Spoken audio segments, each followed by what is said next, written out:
Today's story is Briar Rose from the Brothers Grimm fairy tales.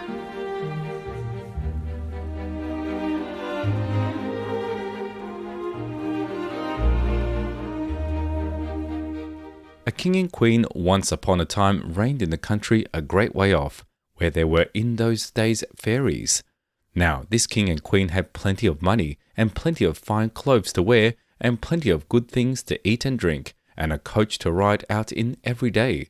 But though they had been married many years, they had no children, and this grieved them very much indeed. But one day, as the queen was walking by the side of the river, at the bottom of the garden she saw a poor little fish that had thrown itself out of the water, and lay gasping and nearly dead on the bank. Then the queen took pity on the little fish and threw it back again into the river, and before it swam away, it lifted its head out of the water and said, "I know what your wish is, and it shall be fulfilled. In return for your kindness to me, you will soon have a daughter." What the little fish had foretold soon came to pass, and the queen had a little girl so very beautiful that the king could not cease looking on it for joy, and said he would hold a great feast and make merry, and show the child to all the land. So he asked his kinsmen and nobles and friends and neighbours. But the queen said, "I will have the fairies also, that they might be kind and good to our little daughter." Now there were 13 fairies in the kingdom, but as the king and queen had only 12 golden dishes for them to eat out of, they were forced to leave one of the fairies without asking her. So 12 fairies came, each with a high red cap on her head, and red shoes with high heels on her feet, and a long white wand in her hand. And after the feast was over, they gathered round in a ring and gave all their best gifts to the little princess. One gave her goodness, another beauty, another riches, and so on till she had all that was good in the world.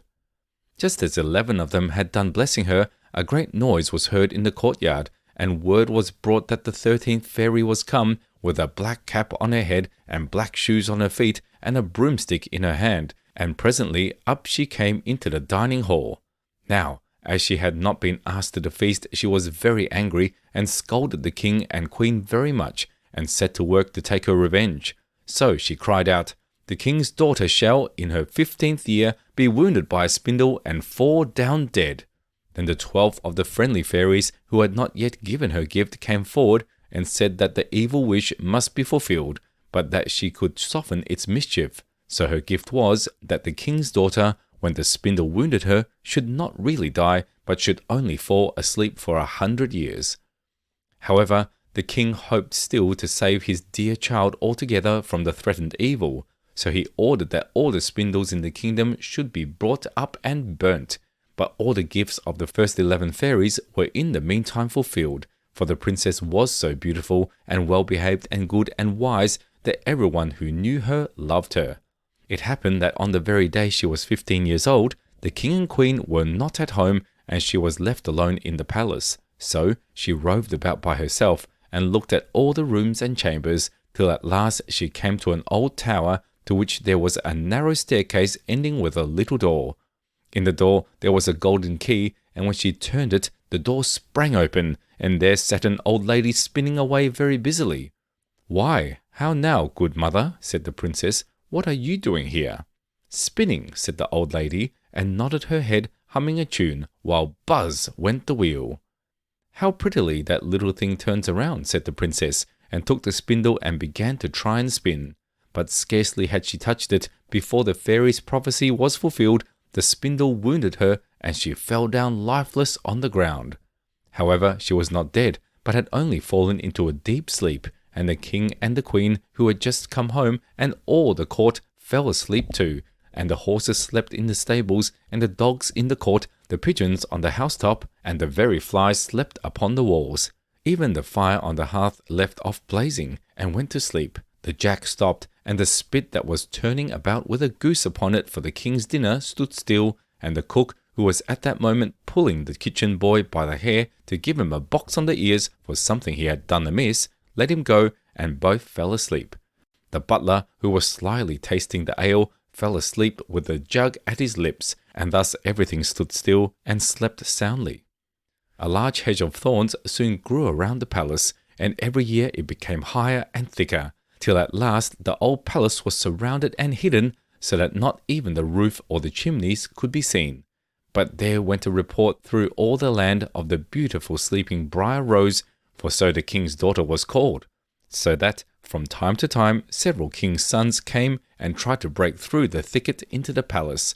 This, however, none of them could ever do, for the thorns and bushes laid hold of them as it were with hands, and there they stuck fast and died wretchedly.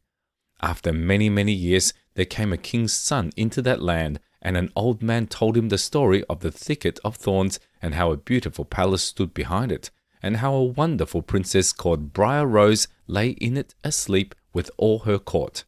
He told too how he had heard from his grandfather that many, many princes had come and had tried to break through the thicket, but that they had all stuck fast in it and died.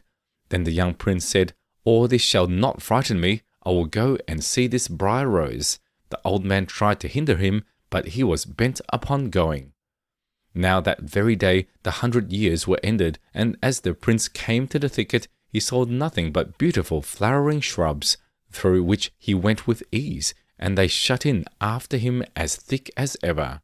Then he came at last to the palace, and there in the court lay the dogs asleep, and the horses were standing in the stables, and on the roof sat the pigeons fast asleep with their heads under their wings. And when he came into the palace, the flies were sleeping on the walls, the spit was standing still, the butler had the jug of ale at his lips, going to drink a draught. The maid sat with a fowl in her lap, ready to be plucked, and the cook in the kitchen was still holding up her hand as if he was going to beat the boy. Then he went on still farther, and all was so still that he could hear every breath he drew, till at last he came to the old tower and opened the door of the little room in which Briar Rose was, and there she lay fast asleep on a couch by the window. She looked so beautiful that he could not take his eyes off her, so he stooped down and gave her a kiss. But the moment he kissed her, she opened her eyes and awoke and smiled upon him, and they went out together, and soon the king and queen also awoke, and all the court, and gazed on each other with great wonder. And the horses shook themselves, and the dogs jumped up and barked. The pigeons took their heads from under their wings, and looked about and flew into the fields. The flies on the walls buzzed again, the fire in the kitchen blazed up, round went the jack, and round went the spit with the goose for the king's dinner upon it. The butler finished his draught of ale, the maid went on plucking the fowl, and the cook gave the boy the box on his ear. And then the prince and Briar Rose were married, and the wedding feast was given, and they lived happily together all their lives long. We hope you enjoyed the story. Subscribe for more. See you next time.